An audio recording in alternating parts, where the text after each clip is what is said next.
I can never tell if it's working. I can never ever tell if this is working. Good evening, everybody. My name is Mia Claire. Welcome to my final Pride Month Q&A live stream. Um, yeah, this is the last one I'll be doing until not next year, but the next year after that, because my bottom surgery will be taking place next year in May. So I will still be recovering through most of June, and I don't think I want to be on camera for that. I am planning to vlog through my recovery from my surgery, so that is content that will be on this channel. But as far as live streams, I don't think so. Especially like deep invasive questions. And like, I have a feeling that a lot of those questions are going to be like, how did surgery go? And I'm going to be like, I don't know. I am still recovering. So, I won't really have a sense for how well everything works until much later. So, as always, submit your questions in the chat. If you want to do it anonymously, you can also do that in the form down below. I should be able to see all of them. That way I can answer anything you want without having to assign a name to it, which I found is a deterrent for a lot of these questions because nobody wants to be the person to ask me the first question of the night, which is, are your boobs real? Okay, first of all, what is real? How do you define real? We're going full Morpheus on this one. In the sense that they exist tangibly, yes, they are real breasts. So all breasts are real by that logic, and you can go straight to hell. But a thing that a lot of people don't seem to understand about HRT and transition for trans women is that we do usually grow our own breasts with estrogen from our HRT. That is what triggers breast growth in everyone. The genes for growing breasts are not exclusive to the X chromosome, and even if they were, I have one. So, yeah, the code is all there. You just have to turn it on by flipping the estrogen switch by having estrogen in your system, and you will grow breasts. You can also usually get some level of breast growth with just a testosterone blocker because testosterone suppresses estrogen, and vice versa, which is super fascinating to me biologically. But yes, my boobs are homegrown and they hurt the entire time they were coming in. That is a thing. Like a lot of cis girls will tell you, their first puberty is unpleasant. Conversely, since I'm having to answer a lot of basic questions tonight, I'm going to include this fact as well. Trans men, when they take testosterone, they do experience some breast shrinkage, for lack of a better term, but they do not lose their breasts. That's why trans men have to get top surgery if they feel that they are not supposed to have a chest or whatever is comfortable for them and their body. Yeah, so that is breast growth. And all of this can be prevented with puberty blockers. So if I had access to blockers when I was a kid, I would not have gone through my first puberty and would have gone through the correct puberty. Since it turns out my body generates more than an average amount of estrogen for someone who was identified as male at birth, which is not a correct assignment. Yes, so my boobs are real. All boobs are real. And yeah, that's that question. So no one wants to ask those questions. That's why they end up in the anonymous form. Or nobody wants to put their name on that question, I guess, is the more pressing issue. So that's that. How do I mark this as done? I'm just gonna, how do I, okay. Okay. Here's another one from the anonymous form, which again is in the description. If you were to have sex with a cis, I put the word cis in this question, woman, could she get pregnant? The answer is technically yes. If I today was able to have penetrative sex with a cis woman who was able to get pregnant, in theory, I could impregnate her. I don't ejaculate, but there are other, like, I'm trying to think of a word for this that is scientific. Seminal fluids don't always include semen, and don't always happen at ejaculation. And I do get wet. So that's a thing. But it is possible theoretically for me to produce sperm. It is possible. It's exceedingly rare because most of that production is shut down when you are on hormones for about a year or so. But yeah, in theory, I could impregnate a woman. This is not the case after bottom surgery, specifically an orchiectomy, which I don't want to give the full. My vaginoplasty will include a bilateral orchiectomy, which is the removal of testicles, which is where sperm are generated, and therefore I will not be able to impregnate anybody. And especially since I am getting a vagina, I will not be able to impregnate anybody because I can't do the thing. um, Nor will I be able to get pregnant. I get asked that a lot. I will never have a uterus. I will never have ovaries, at least not in the foreseeable future. There are transplants out there. I talked about this in a previous Q&A, but in all likelihood, not in my lifetime. So that's a disappointment. It's actually a thing that kept me from wanting to transition at all, because if I couldn't do everything I wanted to do as a woman, I didn't want to do any of it. And eventually I settled on that's not healthy. It's way better to be as happy as I can be than it is to suffer needlessly. And, a phrase that's floated in the vegan community is don't let perfect be the enemy of good. And I can do a lot of good with my transition, even if I can never carry children. I can still be a mom, and frankly, I plan to. So it's going to happen one way or another. Um, Yes, I could also have banked sperm before I started my transition, and then I would be able to unfreeze that and do IVF or um, any of the other sort of surrogates and all that fun stuff. But yeah, after my bottom surgery, I will no longer produce gametes, so I will not be able to procreate with current medical technology, especially that I can afford and access. So when I have my bottom surgery, I will be officially infertile, which is hard. But I've basically already accepted that about myself because it basically is the case now, today. And I'm trying to cope with that situation um, as best as I can. And really, the difference between basically what it would take for me to bank sperm now is to get off my HRT for like at least 3 to 6 months, which would really mess me up psychologically. And not to mention put a wrench in my transition itself. Like I would revert back to some level of testosterone and stuff. And I don't want to do that.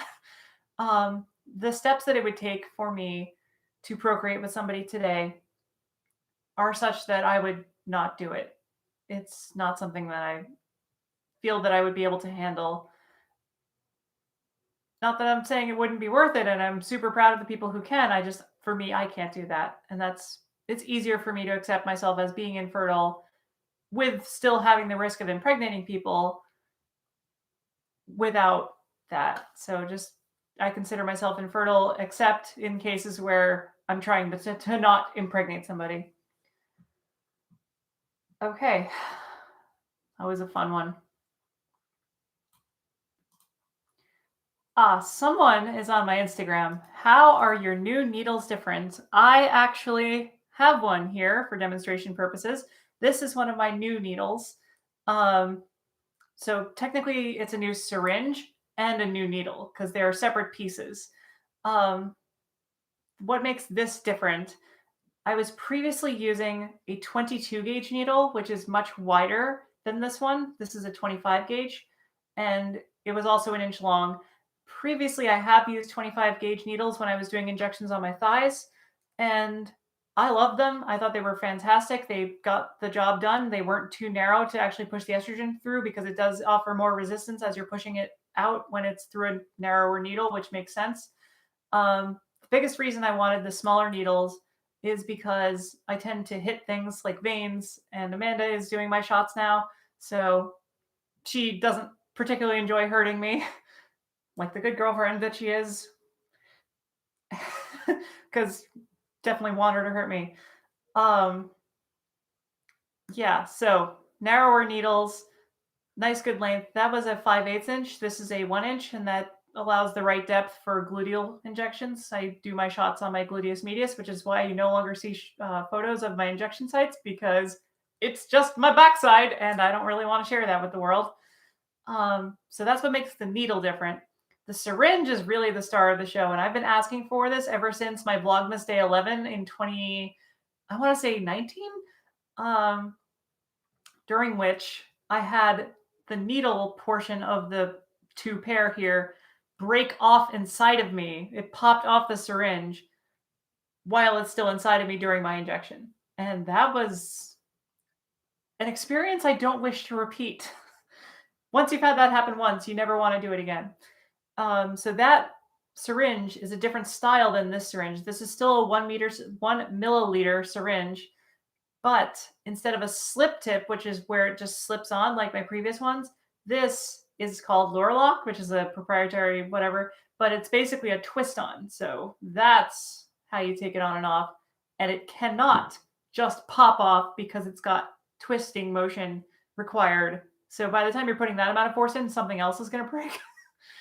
um, so it can't pop off inside me. And I've been asking for these with my doctor for like 2 years, and I finally got them. So now I have a bunch of safer needles than safer syringes and better needles, and I am so much happier with that so far. I've done, I think, 2 shots with it, maybe three, and it's been working great. So I really love the difference in my new syringes and needles. Highly recommend that to anybody else who does injections. Ask for the actual Lock because it's so much better. Um, Smallest gauge needle that you can get away with. Amanda has reported that it is really hard for her to actually push the estrogen out through the tiny needle because there's so much resistance with it narrowing that much in the channel. So that's a consideration that you have to work around because you do need to have enough strength to actually get it in. Um, so that's a concern. But yeah, love my new syringes. They are great. I post about my shots every week on my Instagram precisely because my insurance provider is a jerk. Like when I called them to start doing laser hair removal for my groin area for my surgery prep, they were like already trying to find a way to not cover my surgery. And they were like, "So you do your hormones at home? You do your own injections?" I'm like, "Yeah, I self inject." And they're like, "So no one witnesses you taking it?" I'm like, "Oh my God, are you kidding me?" Because that is a criteria on which they can deny my claim for my surgery coverage because I have to be on HRT continuously for a minimum of 12 continuous months prior to my surgery date. And I've got 2.5 years worth of lab work. I've got Amanda doing my actual injections. I've got like the receipts from buying the stuff at my pharmacy. Where do you think I'm putting it? Like, no, you're barking up the wrong tree. But as an extra little thing, I post my injection every week. One, as a reminder to my friends who don't really know much about the trans experience, that this is a thing I have to keep doing for the majority of my life, if not forever. Like, I will, especially after my surgery, I will not be able to generate any hormones, any significantly healthy amount of estrogen or testosterone in my body. So I will be completely dependent on external hormones for the rest of my life. And yeah, I like to do that. I also like to have something to show to my insurance provider. But the problem is, now that I'm doing gluteus medius injections, I can't show the injection site without showing the world my butt, which I don't really want to do. I did it once before when I fell down my stairs and had a ridiculously bad bruise on my butt and my thigh. It was really bad. It was like dark purple. It was a bad bruise. I fell down the stairs twice in one day, and it was brutal.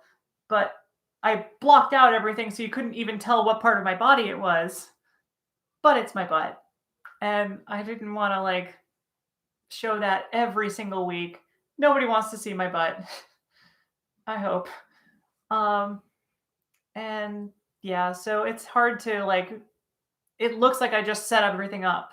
And I try to do a slightly different photo each time, so it's not exactly the same, slightly different angle, slightly different positioning of things.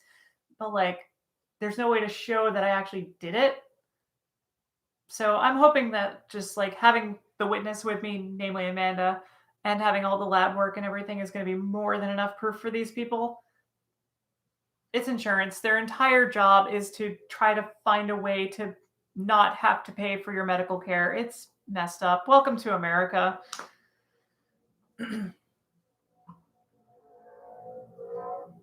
All right. Which public bathroom is more gross? That's a good question. I've actually used both bathrooms, but even before I used both bathrooms, uh, not interchangeably, to be clear, before I had used both bathrooms, um, I cleaned bathrooms as part of my job at a movie theater for 8 years. And I gotta tell you, but based on that and like actually using the ladies' room myself, I gotta tell you, it's worse. It's worse for us girls. Like, men do gross things and they're less inclined to conceal their gross things as a rule. But like, I've seen men have literal pissing contests in bathrooms where they try to go as far back from the urinal as possible. I've seen some stuff. And, but women, we tend to hover because the seat is already nasty from someone else leaking blood, feces, or urine on the seat, and because they're hovering, and then we end up hovering, and then the cycle continues, and it just, you can't aim super well, and there's always a lot of paper everywhere for some reason, and I assume it's from usage, but like, yeah, it tends to be a bit grosser in the ladies' room. Um, Plus, there tends to be changing tables in the ladies' room, and they tend to be not the cleanest at all times. I don't know. It's amazing that we have a culture of like taking bathroom selfies in the ladies' room of all places where it's usually the grossest. Like a clean ladies' room, I will say, feels cleaner than a clean men's room, but a dirty ladies' room feels so much grosser. I don't know how to explain it, but that's just the truth. Um, at least in my personal experience. Of course, my experiences are going to vary, and I'm in an American culture in New York. Like, it's a different exposure. So that's my experience. Um, okay. Let's see. How has your transition impacted your mental health? Ugh. All right then. Um, so with my trauma history, with my being neglected and abused and abandoned and having several disorders associated with those conditions, um, a lot of my worst qualities came back to in force when I was scared and feeling helpless and like I wasn't getting the help that I needed and wasn't getting the support that I needed. And I tended to misdirect that at times. Um, so for me, it made certain things much harder. But I've never had depression before, and I don't have it now. It is a risk with taking estrogen. I'm very fortunate to have dodged that bullet. Mostly, I feel like I feel more, if that makes sense. Like I feel less numb to everything. So everything that comes with that, the good and the bad, came with that. So my mental health did exactly what anyone's mental health would do when they suddenly feel everything. um, I'm still learning to manage my emotions. Um, now that they're a lot more close to the surface. Um, yeah, I in the workplace this has been a thing too because I used to be really like my tone in email didn't really change all that much. Um, but I found that as I progressed in my transition, like people don't respond positively to assertiveness as much with women as they do with men. And like when I was presenting male, I found that that was even arguably encouraged. But as a woman, it's taken really negatively. And like some of that is social. And most of that, all of that is patriarchal. But having to manage my emotional state in a workplace setting has been interesting because, yeah, I tend to be very vocal about my frustrations. And I work in a frustrating industry in software. Like anytime you're dealing with clients, you're going to have frustrations because you're speaking literally different languages. They're talking about what they want to be able to do, and you're talking about binary. um, so trying to understand each other is necessarily a frustrating process at times. And I had to work hard to not express that in my emails because I need to be professional. And my position in society changed to the point where it was no longer just annoying when I was angry in an email. It was unacceptable, which is a different level. So I've had to kind of adjust to that. Mental health, yeah. So it's been an adventure. My eating disorders stayed about the same. My PTSD went through the roof. um, but like again, I never had depression. I was never suicidal, but I definitely feel a lot happier and a lot more comfortable in my own skin and out in the world.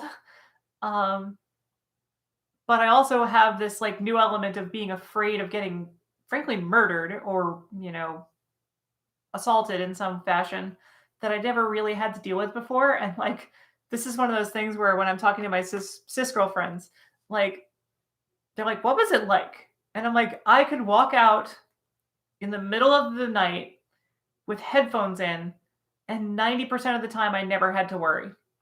And they're like, wow, that sounds like heaven. What is that like? um, there's just this threat that we constantly live with. And today I took a walk in a park near my house and I ran across 4 deer, 12 turkeys, but that's not relevant to the story. One other guy. And he made this face of like, oh God, we are alone in the woods and I am a strange man and like, there's no one around us. How do I try not to look threatening? And it was a lot of no eye contact. I am walking down this path and that is the only thing that I am doing right now. And kudos to that man. That is good. That makes me feel safer, frankly, when a man even has the awareness of like, ooh, this looks bad. um, that makes me feel a lot safer in addition to his actions after that. But like, there's this moment where I see a random guy in the woods knowing I'm completely alone and like, ooh, that is scary. That is a scary moment. Like anything could happen and no one is coming to my rescue. Like it's a scary thing. And like I live in New York City now. Like it's scary. There's a lot of people out there that aren't nice. And and most of sexual assaults. Sure, I understand. Shut up. Most sexual assaults with trans women end up murders because they figure out we're trans and yeah, so it doesn't end well. That's a lot of what happens at T-Dove when we mourn our dead, and it's just heartbreaking. And like, it's a very real threat. So yeah, I'm kind of still after 3 years in my transition, like adjusting to that fear.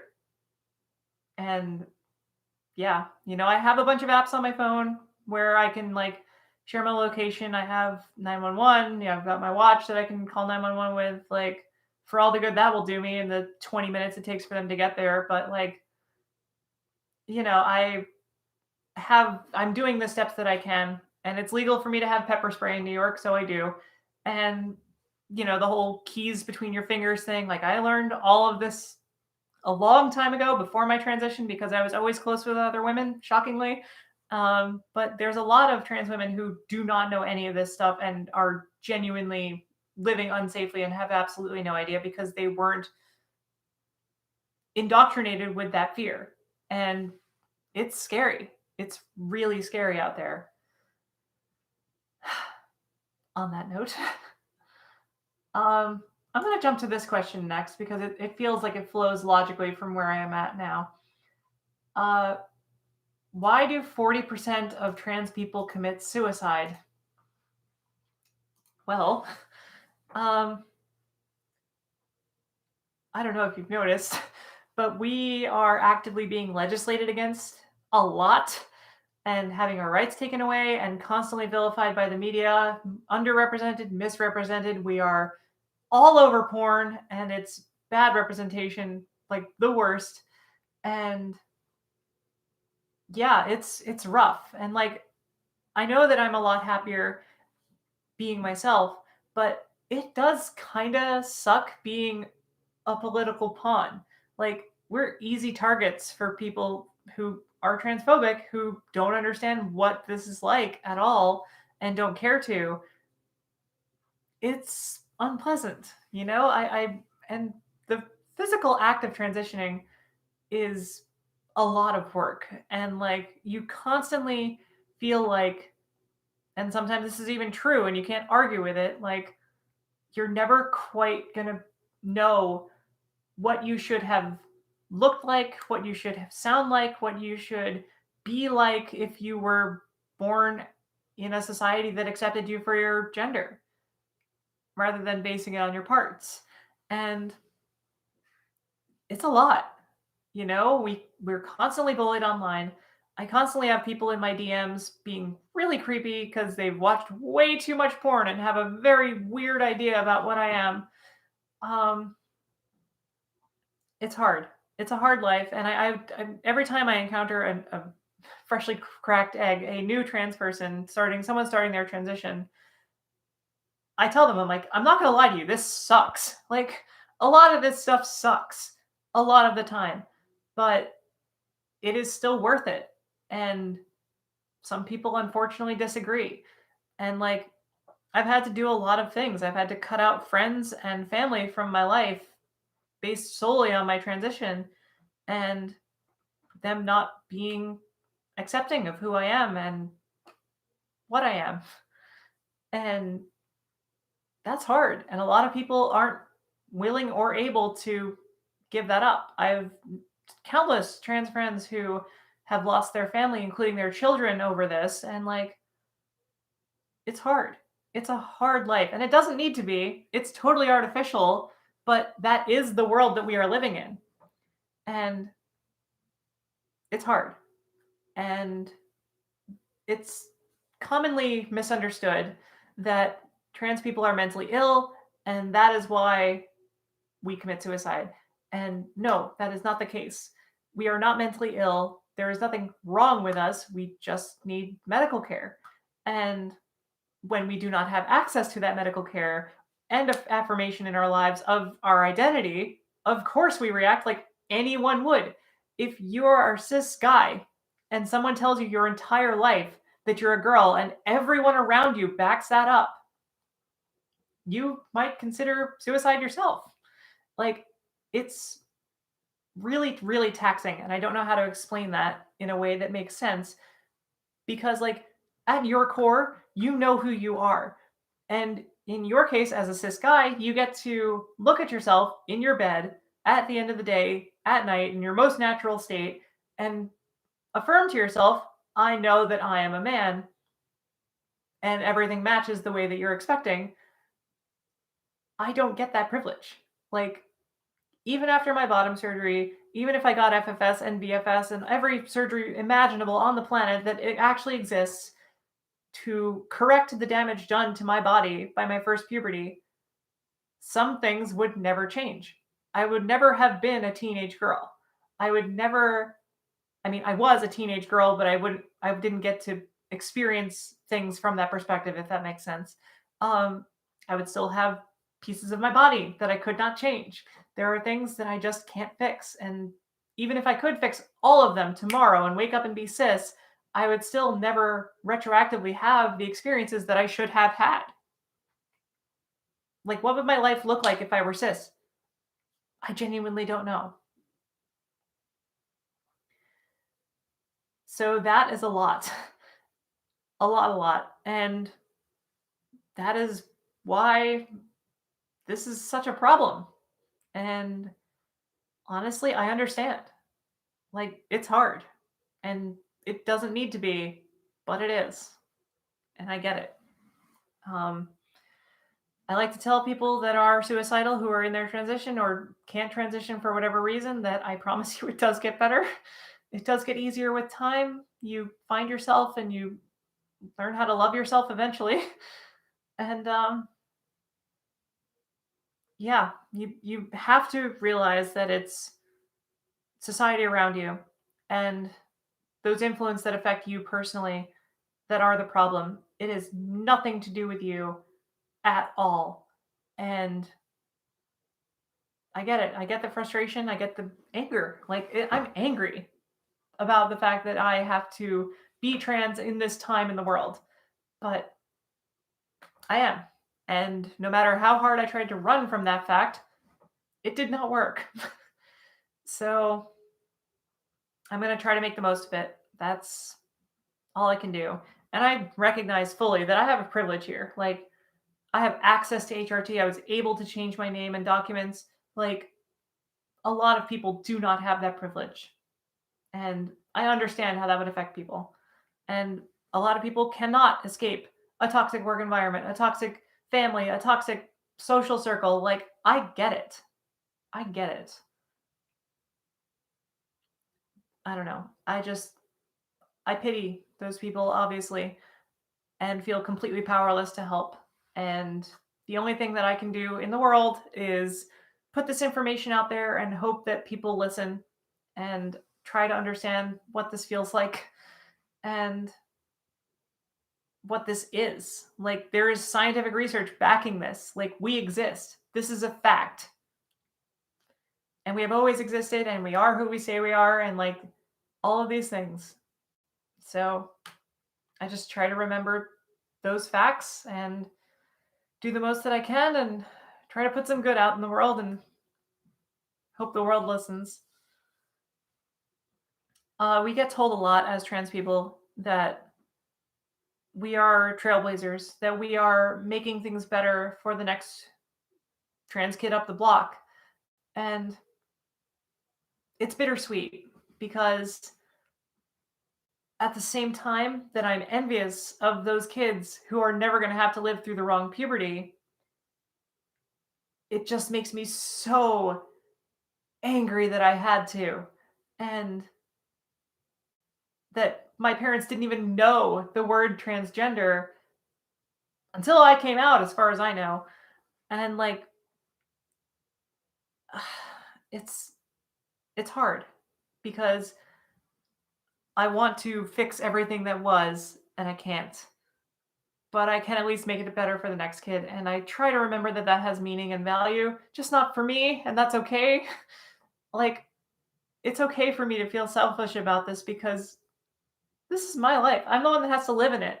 And it really sucked going through the first puberty, the wrong puberty. And like, oh, it's very frustrating.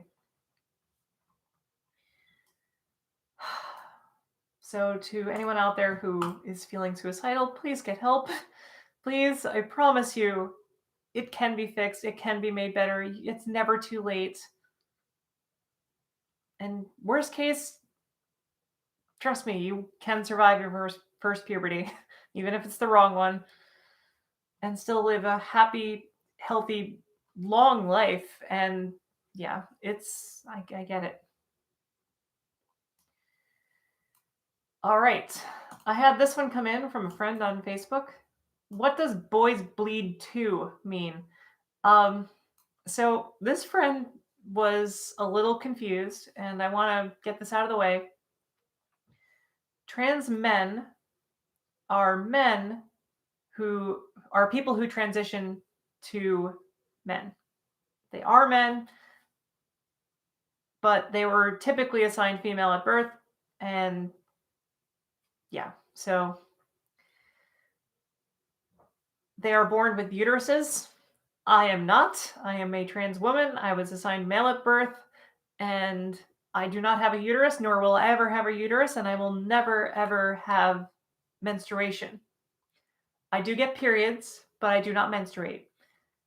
Um, and a lot of people are confused by that, so I'm going to circle back to that in a minute. But people who have uteruses get periods in most circumstances. Sometimes HRT can suppress it, but a lot of trans men get periods. And this is what Boys Bleed 2 is about. It's that you can't really call it feminine hygiene because it's not exclusive to feminine people. Um, it's menstrual hygiene, and it should be marketed as such because there are a lot of non binary and trans men who get periods. And this is why it's very frustrating to me as a trans woman. Every time a company changes their marketing for menstrual products to be like gender neutral, people get all up in arms and are saying trans women are the worst people on the planet or worse. And like, we're just sitting there like, we're not even involved. We don't need these products. Like, they're not for us. The absolute craziest version of this that I ever heard. Well, let me circle back to that. I don't remember what I was circling back to on the first thread. Okay, well, I guess I'll talk about this. The craziest thing I ever heard was some TERF on Instagram was trying to educate me, a fellow cis woman, which I was like, it's in my bio. Like, I am very obviously trans because I put labels everywhere on my public social media. But okay, sure, treat me like a cis woman. Oh no. She was trying to educate me. She's like, no, you don't understand. These trans women will freeze tomato sauce in their freezer overnight in like ice cube trays and then stick it in their underwear to simulate having a period. And I'm like, what? What the hell? What are you talking about? Like, I'm sure someone somewhere does that, but it's not my experience. What the hell? Like, why would that even work? First of all, I haven't tried it, so there's some evidence. But no. No. Nobody is sticking frozen tomato sauce down their I can't even talk. I'm so flustered. Nobody's taking frozen ice cube tomato sauce and putting it in their underwear. What? No. My periods are hormonally driven, just like yours.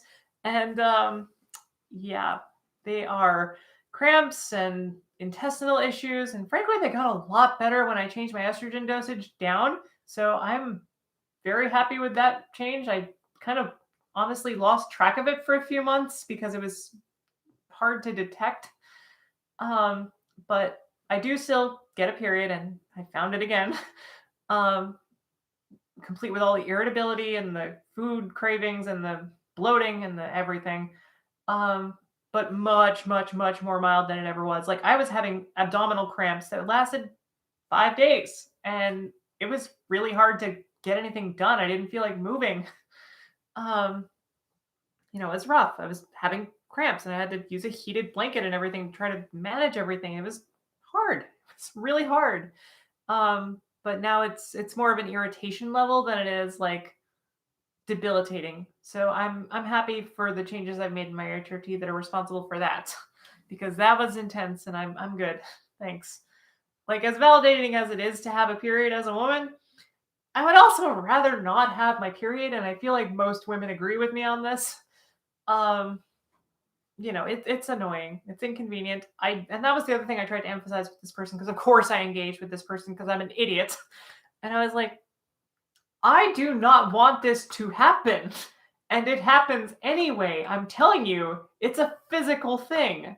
It's based on the biology of hormones, which are the same hormones that run your cycle. Why wouldn't I experience this? And not every trans woman does, but I do. Oh, that's what I was going to say. The only time in my life that I will actually need menstrual products is during my surgery recovery, because I will be bleeding at times, especially when I dilate. So that is a thing that I have to worry about to some extent. And it's the closest thing I will ever have to menstruating. And I'm good. Not exactly looking forward to this either. So yes, that is what boys bleed mean. some men get periods, and we need to just live with that fact in the universe. In addition to HRT, a hysterectomy would resolve menstruation. An oophorectomy, especially a bilateral oophorectomy, if I'm not mistaken, would also solve this problem, but I'm not certain because I'm not a trans man, so I don't know. Yeah. So trans men were assigned female at birth typically, and trans women were assigned male at birth typically. And yeah, so everything that comes with that in your expectations, if they have a uterus, they can get a period, and depending on their hormones and organs, yeah, that's yep, we're good. This person was very confused. They were like, "Oh, I mean, I didn't know boys could bleed," and I'm like, "Not a boy, first of all." Um, I'm not talking about me. I'm talking about trans men who exist and are wildly underrepresented. And okay, we're good. Cool. Eventually they caught on. So trying to be patient with people because like some of that is so basic that I'm like, I wouldn't even think to have to explain it. But I'm happy to. I really am happy to. And I want to answer all these questions. Some Googling would help. um yeah. Do you miss anything about being a boy? I was never a boy. um about running on testosterone, about myself pre-transition. Um, yeah, some things I miss. Um, I miss the level of effortlessness that I had in my presentation, and I don't know how much of that is just me not coping well with being inescapably male presenting at the time. Um, yeah, I miss being able to like not shave and not be looked at strangely for it. Like if you had facial hair that was like 1 day's growth for me, doesn't look like much.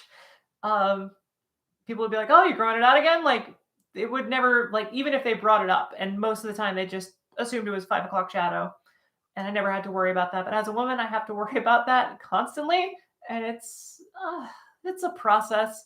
Um, because I don't know if you know this, cis women grow facial hair. It's a thing. Um, so I'm getting mine permanently removed because it causes me intense dysphoria, and frankly my facial hair is a lot worse than typical cis woman facial hair, excluding cases of PCOS, which is an intersex condition. um yep, so I don't miss how like casually I could throw any outfit together and no one would question it. I don't miss I'm sorry, I do miss being able to do that. I miss being able to walk safely in my neighborhood at night with headphones in and never having to really worry about anything other than like getting mugged, which is very different than getting sexually assaulted. Um, I miss being taken seriously by sexists. Um, People valued my opinion differently when I started presenting female. Like I had a coworker, I knew I had made it when my coworker mansplained code that he knew I wrote how it worked. He incorrectly mansplained this to me. Like he gave me an explanation that wasn't how it worked about code that he knew I wrote. And I was like, what is happening right now? What are you doing? But also, you really think of me as a woman. Please treat women better. I miss pockets. Like, I know that's the most obvious thing to say, but like pockets. Pockets. I love purses. They're great accessories, but I hate having to have a purse. Especially with how like forgetful of a person I am. Like, nah. um, that's about it. You know, it's a lot of social stuff, a lot of like, oh, and the buttons being on the opposite side. Like, it just threw me for a while. Um, that's about it. I don't miss having to pretend to be a guy. I just don't. Like, I never fit in right, and now I do. And I found where I belong, and I am like Gender is a social construct. I agree completely with that assessment. That being said, this is the side of the social construct that I belong on. So thanks for that. So do I miss anything about being a boy? Not really. Because I never was a boy. I never understood boys. And frankly, being included in conversations among men about women and objectifying women and worse are really kind of disturbing and terrifying. Um, I do not miss being in those inner circles, but I also find it funny when cis women who find out I'm trans are like, "Oh yeah, you need to watch out for men," and I'm like, "I went through a high school locker room with boys. Believe me, I've heard it all." Um, yeah. Do you have any contact at all with your family? Oh, well, we're doing different angle here. No. I have gone out of my way to block my entire extended family, including an aunt of mine who uses my name and pronouns, um, because I do not feel safe having a relationship with anybody who is in a positive relationship with my parents slash abusers, which are the same people. Um, yeah, so I've gone out of my way to block all of them across every platform that I know they're on as best as I can. Um, yeah, so zero contact with any of my family of origin.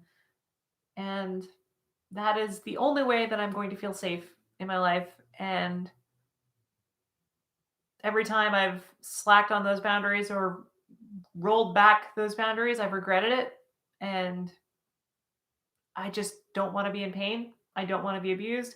I don't want information coming back to my parents that can be used against me. I'm 99% sure they watch all of the videos on my channel. The way I view that is that my videos are public.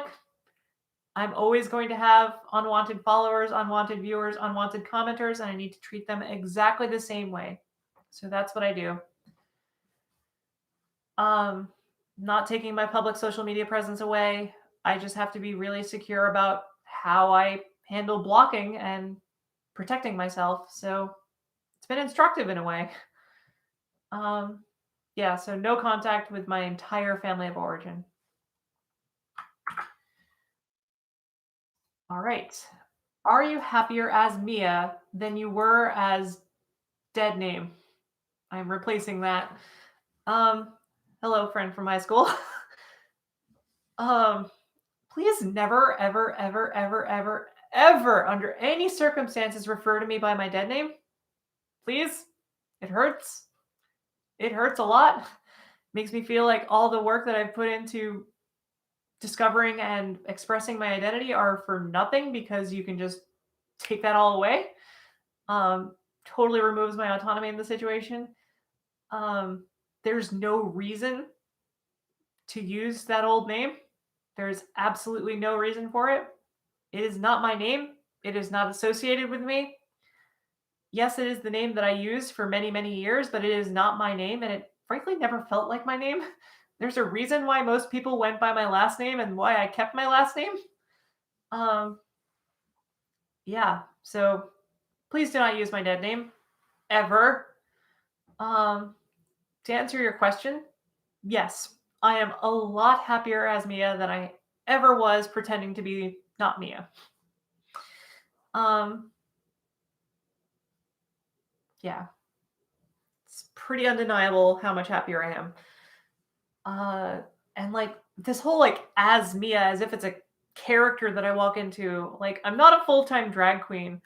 I am a woman. This is my name, and people called me the wrong name for a long time because none of us knew any better.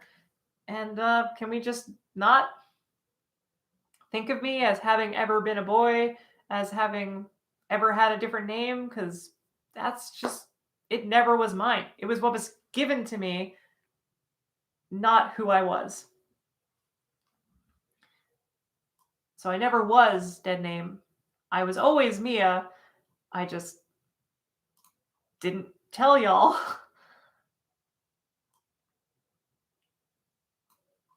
All right, this is a great question to end out my 2021 Pride Month Q&A series.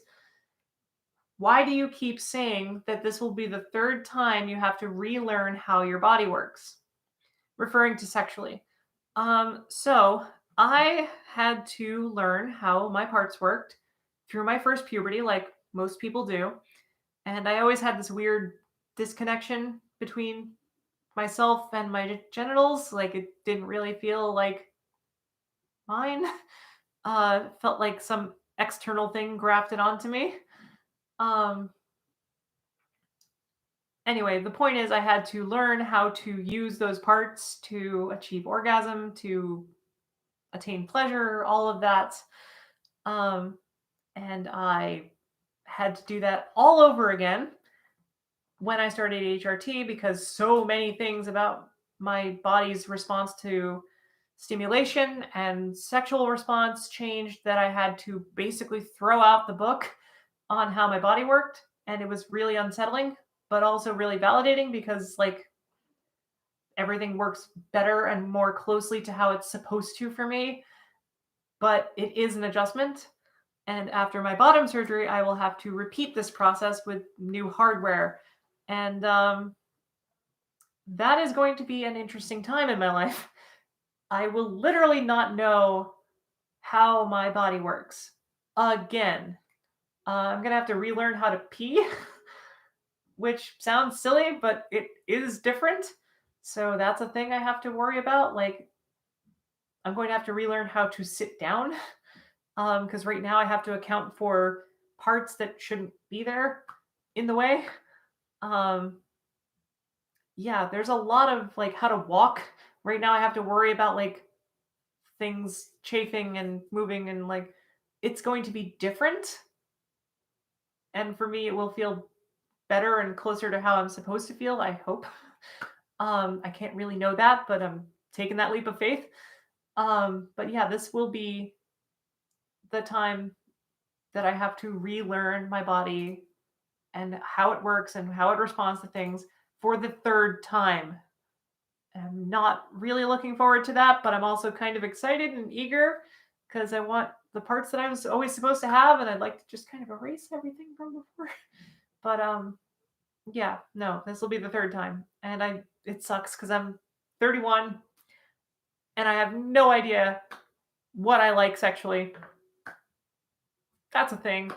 After my surgery, anyway, and I had to go through all of that the first time, and then again at 28, and now at 31, I'm going to have new parts, and it's like, really, I feel like I should know what I'm bringing to the bedroom and how to use it because it's like I have to tell my partner what works because it can't just all be guesswork. I have to communicate that, and if I don't know, it's going to make things difficult. So it's going to be a learning curve for everyone involved, and I'm trying to be patient with myself because I have to be because that's what it's going to take. I'm going to have to explore. And as I've mentioned in other videos, my surgeon is very sex positive and wants to encourage me to explore my new body safely and everything. Like, yeah, I want the same thing. It's just going to be hella awkward, just like it has been the first two times. All right. I have another question that came in. What does ace/arrow mean? Okay, so this is the letter A in the LGBTQIA plus, and I left off the plus the last time I talked about this, which is silly because technically I'm in the plus, not for my transness, but because homosexuality is not bisexuality, so technically it belongs in the plus. Right, so ace is short for asexuality, which is people who experience some level of not experiencing sexual attraction. To be clear, that does not mean that they can't have or enjoy sex. That is totally within their capabilities, but they do not experience sexual attraction. They don't look at a person and find them sexually attractive, which most people don't find every person sexually attractive. the difference is that these people find less than what is considered average or none at all, and some are sex repulsed, and that's asexuality. Aromantic are people who don't experience romantic attraction at all, or some level of that, some lesser degree of that. And this is one that, like, a lot of people tend to misunderstand because you can experience sexuality and sexual attraction without romance, and it's a lot of people find that unsettling, and they'll say horrible things, and I'm not going to say it because it's aphobic, but like, people tend to view those kinds of people as being abnormal. And I mean, yeah, in the same way that a person with red hair and brown eyes like Amanda is abnormal, it's just part of the spectrum of human existence. There are aromantic people out there who can or cannot experience sexual attraction and don't experience romantic attraction the same way that allosexuals do. An allosexual is people who experience sexual attraction, and an alloromantic is a person who experiences romantic attraction. So, like, for me, if I find somebody attractive, I can find them either or both sexually and romantically attractive, or neither, depending on the person, of course. But an aromantic person doesn't experience romantic attraction to that degree. And that's what ace slash aro means, which is two terms. It's not pronouns. I got that question once. I was like, oh, no. Nope. Ace and aro are not pronouns. They are abbreviated versions of terms that belong on the rainbow party. So, yep. The most interesting thing to me about ace and aromantic people is that Target, of all places, with their rainbow capitalism, had ace and aromantic stuff on their shelves when I looked, and I was like, wow, okay, someone did their homework at least. You never see representation of this. You also never see mention or representation of polyamorous people, who are people who engage in relationships, consenting relationships with other adults, more than one at a time potentially. Um, yeah, never see that represented, especially in a positive light. Um, and it sucks because, like, nope, not going to be your third. I get asked that a lot as a multisexual person myself, where it's like, oh, you want to join us? I'm like, nope, that is, I do one at a time. First of all. Second of all, I do not know you. Not that I necessarily have to have romantic attraction for sexual attraction or intimacy, but for me, I I'm a monogamous person.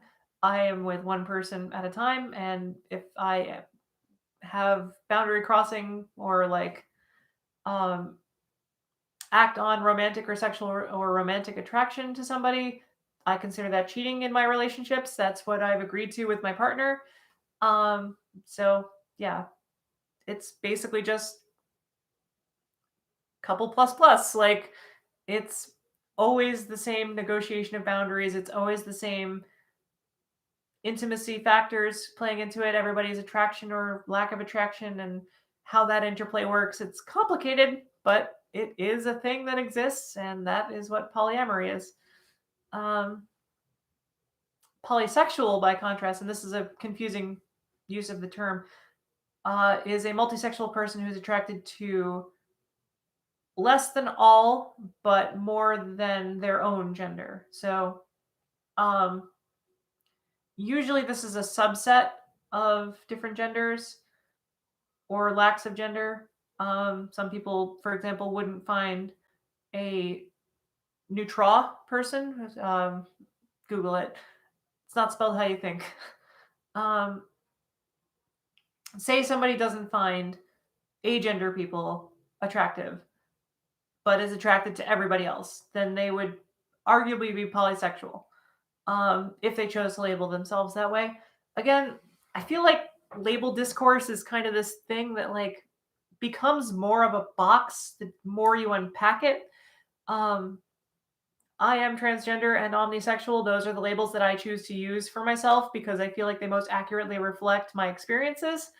But I feel like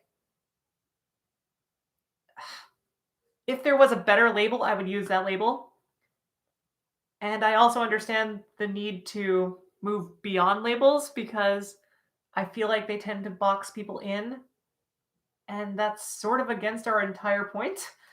Um, like, if you are straight, heterosexual, and you find yourself attracted to someone of your same sex, which, again, same sex attraction is sort of a misnomer because one could argue that my sex is male, which I would argue it is not because I am female and therefore my sex is female. But anyway, same sex is actually not a super useful term the more you unpack it. Like, what does that mean for a non binary person? So usually it's same gender presentation is sort of what they mean to say, but that's not what the label is.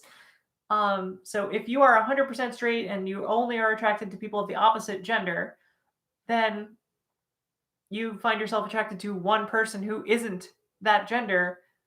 Are you now bi? Are you now gay? No. You don't have to change your label if you don't want to. You are attracted to this person. The label really doesn't matter. If you experience attraction to someone, good for you. Assuming you enjoy feeling attracted to people. Um, yeah, I don't know. My point is that labels tend to box people in, and I think we need to be less label obsessed and less fighty about which ones mean what and which ones hurt other people, and express yourself without hurting anybody. Love who you care to love, have sex with who you care to have sex with, all with consent, and worry about the labels afterwards. They're a useful shorthand for us to identify each other and people who have similar experiences with each other, but they should never, ever, ever, ever, ever, ever box you in and make you feel like you can't be yourself and can't love who you love and feel the attraction for who you feel attraction for or don't.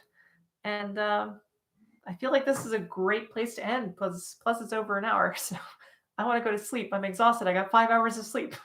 I had a nightmare with zombies in a library. It was gory, and I want to sleep. Damn it. All right, so that is it for my Pride Month Q&As for 2021. Thank you to everybody who submitted questions. Thank you to everybody who watched along. I will, again, not be doing this next year because I will be recovering from my surgery, and I'll be vlogging through that and trying to put those videos out. But in terms of live stuff and in terms of like putting the emotional labor into educating people and stuff, I'm good. I'm gonna be high and in pain. So let's not plan on me putting that level of effort in. But I will still be posting videos on my channel sooner or later. Probably after I finish setting up my desktop. It's a long story. Don't get me started. But that is all for the Pride Month Q&A 2021. Thank you to everybody who came by, and thank you all for watching. Bye.